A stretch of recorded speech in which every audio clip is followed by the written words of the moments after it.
Hey gang, it's Paul from Fat Guy Productions coming to you as always from beautiful Las Vegas, Nevada. And man, I cannot believe I'm here with you today to show you this video. With my wife out of town for the last 2 weeks, I've fallen so far behind. And then I had a problem with the decals. My problem, not the decal makers. But I ended up not getting those until Wednesday.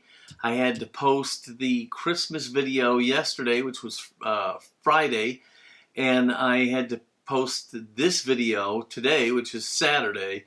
And so I was scrambling. My work area looks like a bomb went off on it. Man, I'll tell you what, I was scrambling. But in the end, I think the Christmas build from yesterday came out really cool. If you haven't seen it, check it out. There should be a link right about here that will take you to that video if you want to see that. And then today's video for the Three Blind Mice, I think came out very well too. Why don't we take a look at it? In 1963, in an attempt to get a piece of the performance pie, Pontiac came out with what would be called the Swiss cheese cars.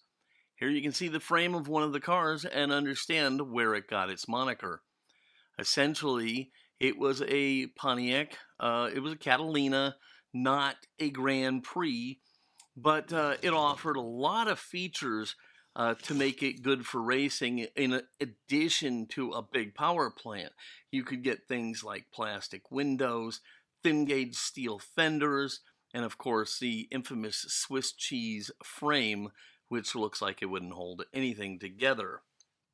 Well, here is a Pontiac Grand Prix, essentially the same car, and this is made by Matchbox, and this was my good friend George's pick. George, oh, how do I hate thee. First of all, you're always out painting me, and second of all, you picked this car, which I just loved. When I got this thing, I was like, man, I don't want to tear this apart. But hey, us three blind mice, we don't back down from a challenge, so I am going to tear it into a bunch of little pieces. So I'm doing all the standard stuff to take this car apart, and I'm stressing out over what I'm going to do with this car because at this point I don't really have any idea. So I'm drilling out the posts, I'll take the car apart, and I'll assess all the pieces, and hopefully something will come to me. So as at some point during this, or maybe it was while I was sitting on the couch or maybe taking a poop, I don't know, but something bolted into my head and said, hey, if you had this car, what would be the one thing that would be that you would do to it and not break your heart? And I thought, racing. I thought maybe I could make a race car out of it. So I started to do some research, and that's when I found out all about the Swiss cheese cars. It's funny, one of them actually just sold at Mecum for like over $80,000. So these are very rare, and this is going to be my version of a Swiss cheese car. Now here you're seeing why I hate plastic bases. It's really hard to get these things apart, but I managed, got it apart.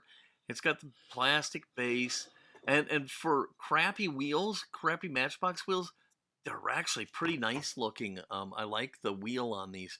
Pop out the interior. We got the window glass and the functioning doors, which I really hate the functioning doors. I wish this had been a one-piece casting, but hey, who's counting? I should have done for fun while I was building this, since I've decided to do a Swiss cheese cars, I should have drilled a zillion little holes in the base of this thing, but hey, you know, that's for another day, I guess.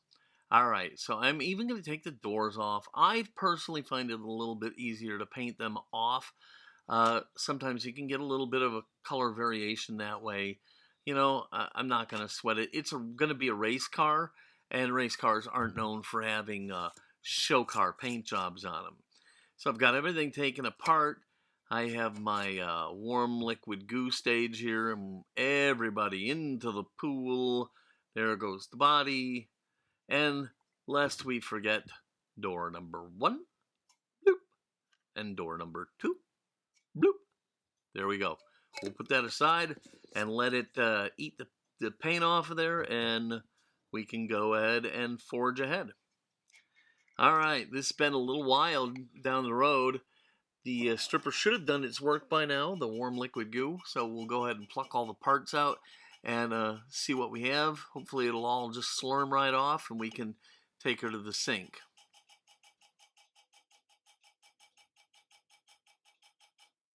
Okay, so I'm tapping it on the jar for 2 reasons. One is sensible. I'm trying to shake off any excess warm liquid goo. And 2, sometimes when you're doing it, the paint will just slide right down the body and back into the vat. And I love the look of that. So I'm actually kind of playing around a little bit too. And here's one reason just dropping the doors in isn't always a brilliant idea, because getting them out, as you can see, is a lot of fun. Not.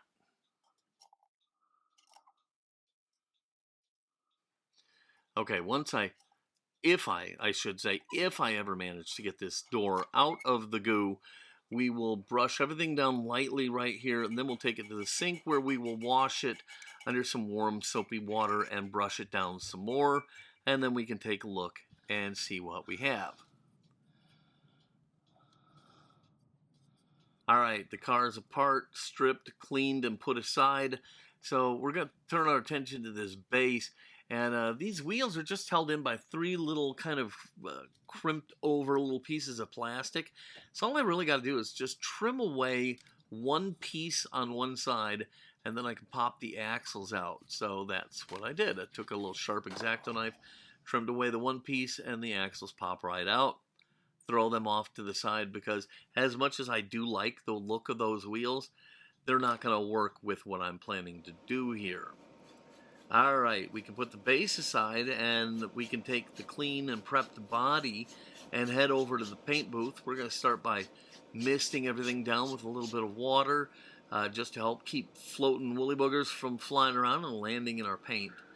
Now, to me, the paint looked like a little bit of a bluish silver. So what I did is I took some, to me, a metallic chrome, and added just a few drops of blue to give it a little bit of a blue tint. And that's the color I'm going to go with. I think it's going to be pretty close. You know, I'm working off of photos from the internet, taken out of old magazines and stuff. So who the hell knows what the paint color really looked like. But this is what I'm thinking, and so it's what I'm going with. You wanted a different color? Do this yourself. Just kidding. I'm not being rude. It's Christmas time. Can't be rude like that. All right, so the paint is mixed. It's loaded into the airbrush. The air booth has been moistened. Oh my. And we are laying down a tack coat on the car to give every sequential coat something to grip to.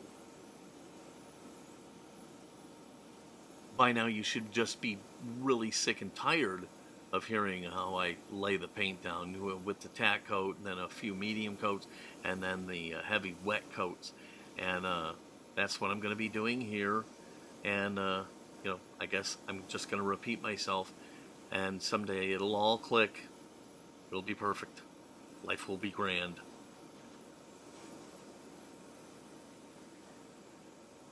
Now, as I told you while I was doing the Christmas build, I made a mistake of putting decals over flat paint. Well, I'm not using flat paint today, but what I didn't take into account is that the metallic silver that I'm using kind of has a rough bit of a texture to it that is almost like a flat colored paint, and it didn't dawn on me that that would be a problem with my decals. And so sure enough, I'm going to put the decals on over this before I do the clear coating, and in the end it's going to work out fine. But with something with metallics in it, there's a little bit of a texture to that. I would highly recommend putting a clear on before you go ahead and lay your decals down. I'm not going to do it here. It's a mistake. Do as I say, not as I do.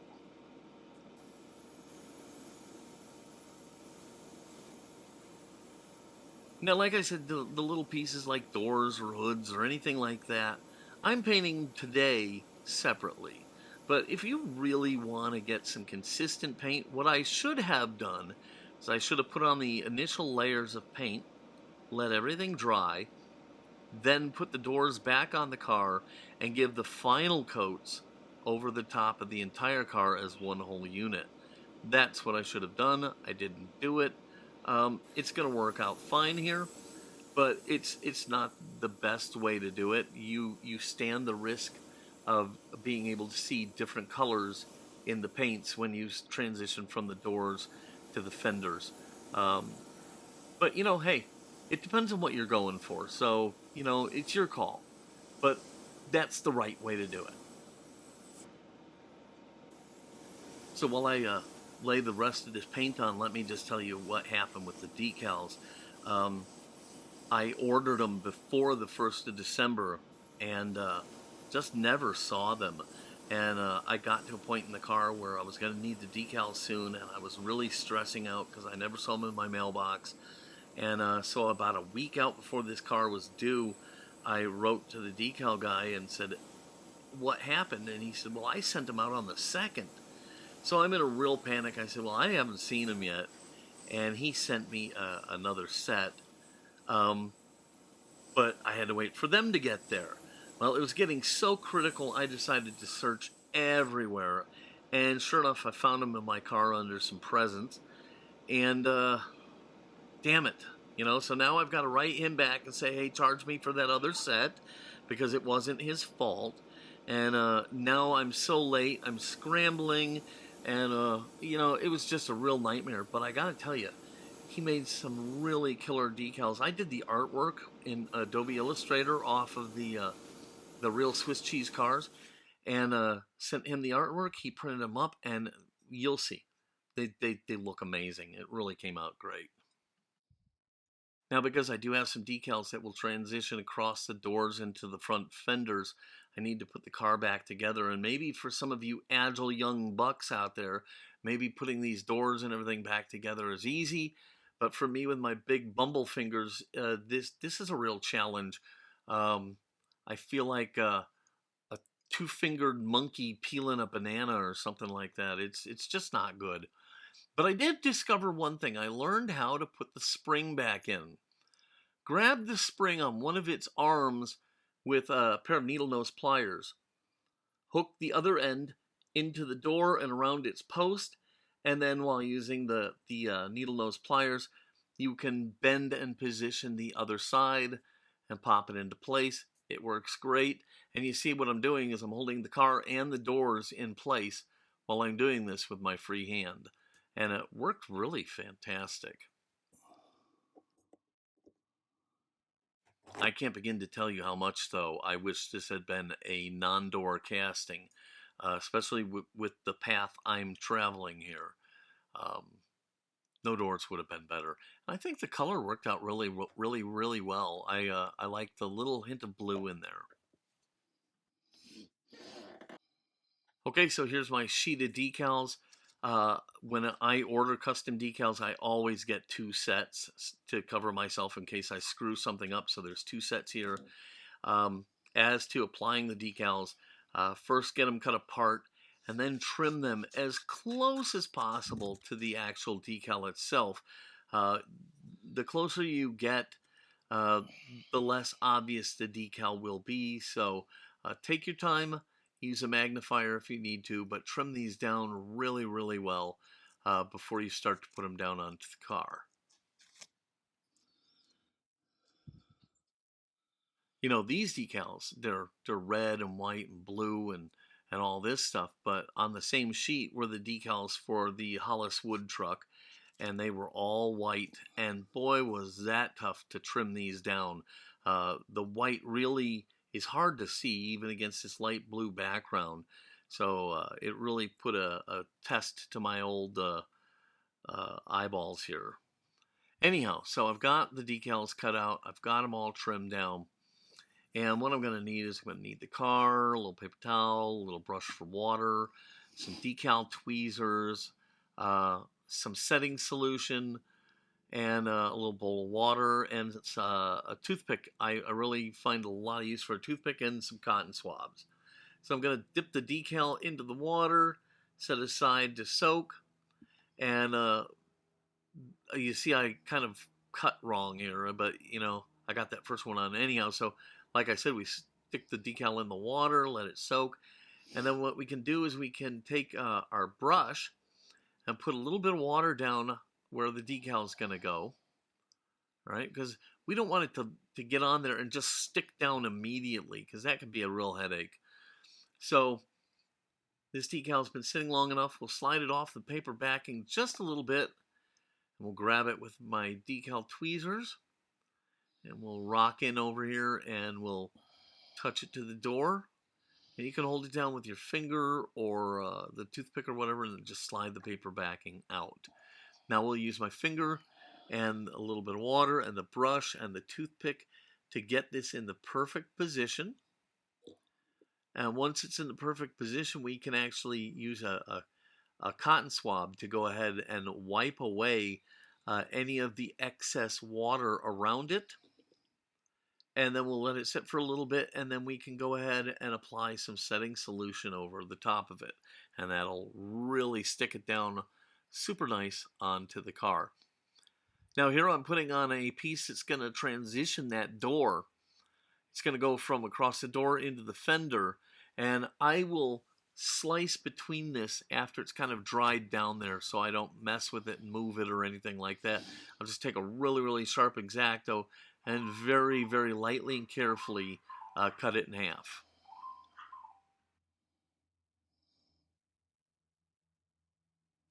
The trick with the decals is to be patient, keep the car wet, the decal wet, until you get everything in place.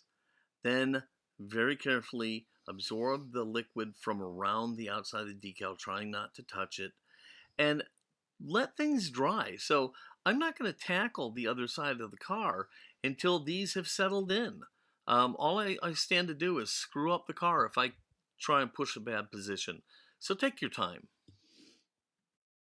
Okay, so I was doing some test fitting of wheels, and I realized that the bumpers on this base are horrible. So it's Molotow chrome pen to the rescue. So I get it open and I pump a little bit and get the tip of it really juicy, and then I can color it in. And the trick to Molotow is to work fast and wet. If you let it start to dry and gum up, you're going to make a real mess of it. So keep that tip wet. If it feels like it's drying out at all, push down on it, put it on thick, wet, and fast, and you'll get a beautiful chrome finish out of this thing. You know, don't slow down. Just go, and it'll look great.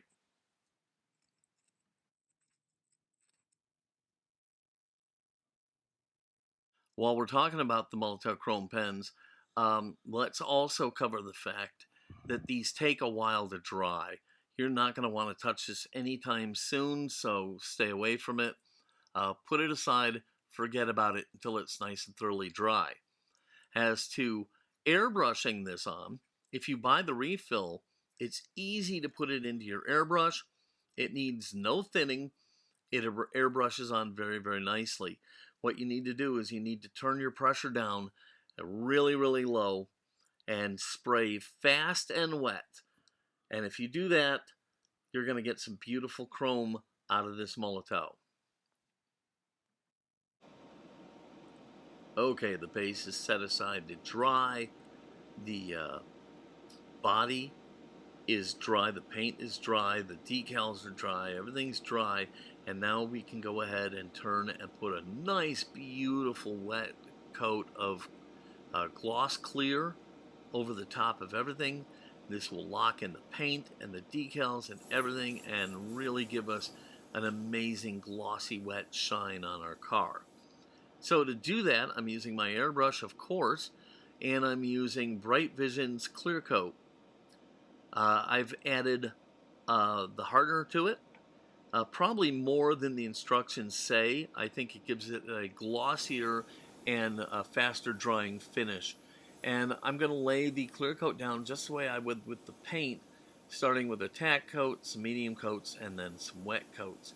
And then in the end, this thing is going to shine like a penny. It's going to look fantastic. So here I am, I'm putting the paint down, and when I'm done, I'll set this aside to dry for a while, a couple hours, and then at that point, I should be able to very, very carefully from the bottom take it off the forceps I have it on and put it on my little heating lamp to dry the rest of the way. And I'll leave it there for about 45 minutes, and this thing will be dry, and I'll be able to move forward and work on this thing. So make sure if you're not doing the heating thing, it might be something you want to look into. Some guys are having great success with toaster ovens. I ruined a couple cars experimenting with it. Could have been my oven, who knows. I'm really happy with the lamp setup that I have.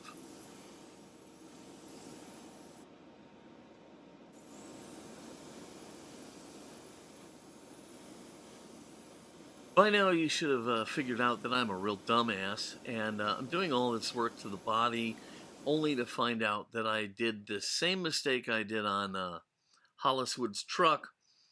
It was pushing forward so fast that I forgot to drill out the post. So now I've got to go back with my fresh paint job and fix that. And on this car, it's a little bit more of an issue, but it's going to come out all right. So what I'm doing is I'm using my Vix Bit, and I'm putting it down over the post, and then running the drill lightly to smooth off the end of it and put a dimple right smack dab in the middle of the post. This will set me up perfectly for drilling down in and then tapping to put the screw in.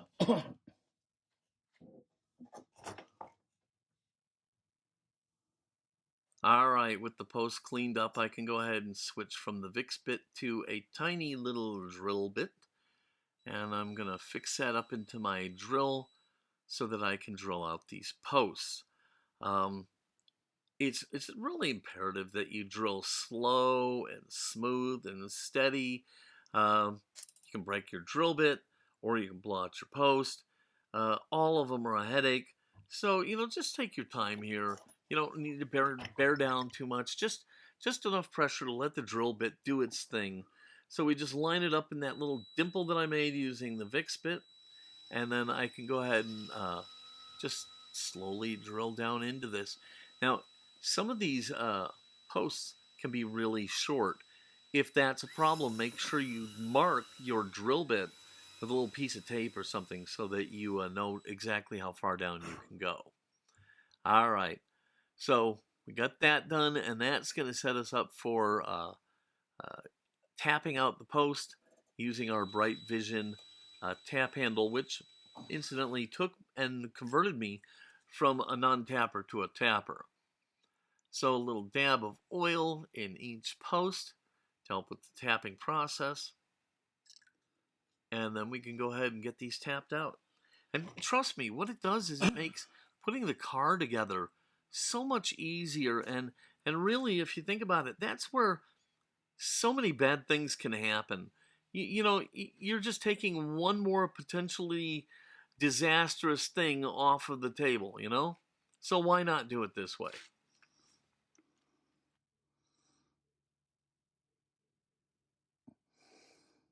You'll notice I go in a little while, and then I back out a couple turns, then I go back in and come back out a couple turns. And the point is, I'm just trying to clear the grooves in the little tap piece that's doing the cutting there, so it doesn't bind up and possibly break my tap inside the post, which is a disaster of unrivaled proportions. You'd never ever want to have that happen. But anyhow, there you have it. We fixed my funky failure to tap out the posts, and the car's painted and ready to go, so we can start putting it back together. We popped the glass in, dropped in the interior, set the base down in. The wheels that I picked out are mounted onto the base and look fantastic, in my humble opinion. And so we kind of fit everything back together, and then we'll run a couple screws in. Now, I keep a supply of 256 and 172 screws on hand, both short and long, because all these posts are different. And sometimes 256 is a little bit too big. The problem is when you start using the smaller screws, sometimes the hole is too big and stuff like that. And I believe it's best to have the variety of screws. They're not that expensive. Have a variety available to you so you can pick the best one for the job. And in this case, today I'm going to find out that I'm going to have to do something I very rarely ever do. And that's I'm going to have to use some of the washers that I keep on hand. Because I'm going to put this little screw in here, and it's going to go right through the hole in the base. The plastic, it just isn't there to support this. It might have worked if this was a metal base, but it's not. So I'm looking at this, and I'm like, there's no way this is holding the car together. So I'm going to have to take it back out and bust out with the washers.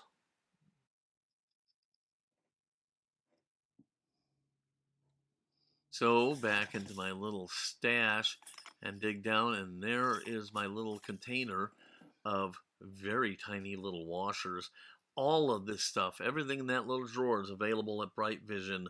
I love this stuff, so that's what I use.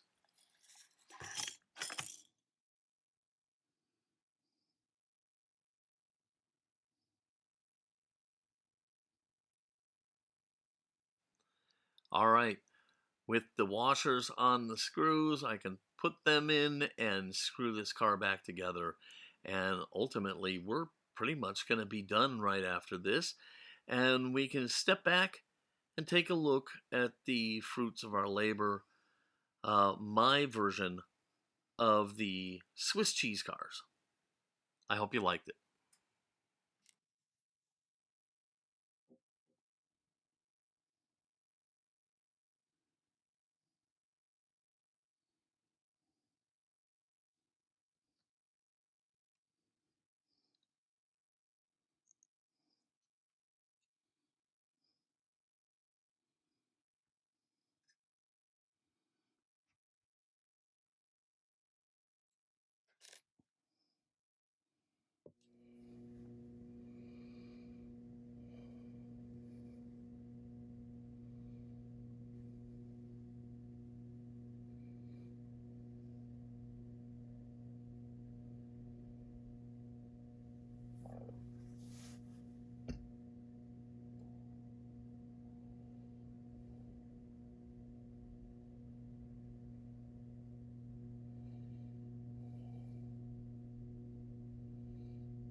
All right, there you have it, my Swiss cheese car.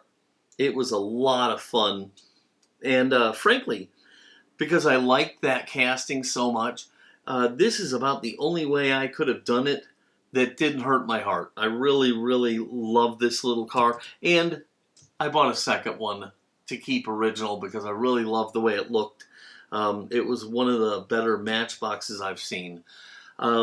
Came out great despite all the ups and downs I had to deal with, and I hope you liked it too. If you did, please give it a thumbs up, click subscribe, click the bell, and you'll be notified anytime I release a new video. If you have any questions or comments, leave them down below. I love to talk with you guys through our little comments, and especially on the live streams, which are on the first Sunday of every month, right here on my channel. They begin at 9 a.m. Pacific Standard Time, first Sunday of every month. Don't forget to be there for the first live stream of 2020. It should be a lot of fun. All right, Christmas is right around the corner. I hope you have an amazing Christmas. I hope you get to spend your time with your loved ones, your family, your friends, anybody who means something special to you. I hope it is an amazing day and the best thing that you could ever wish for. All right, this is Paul from Fat Guy Productions saying, till next time, be good.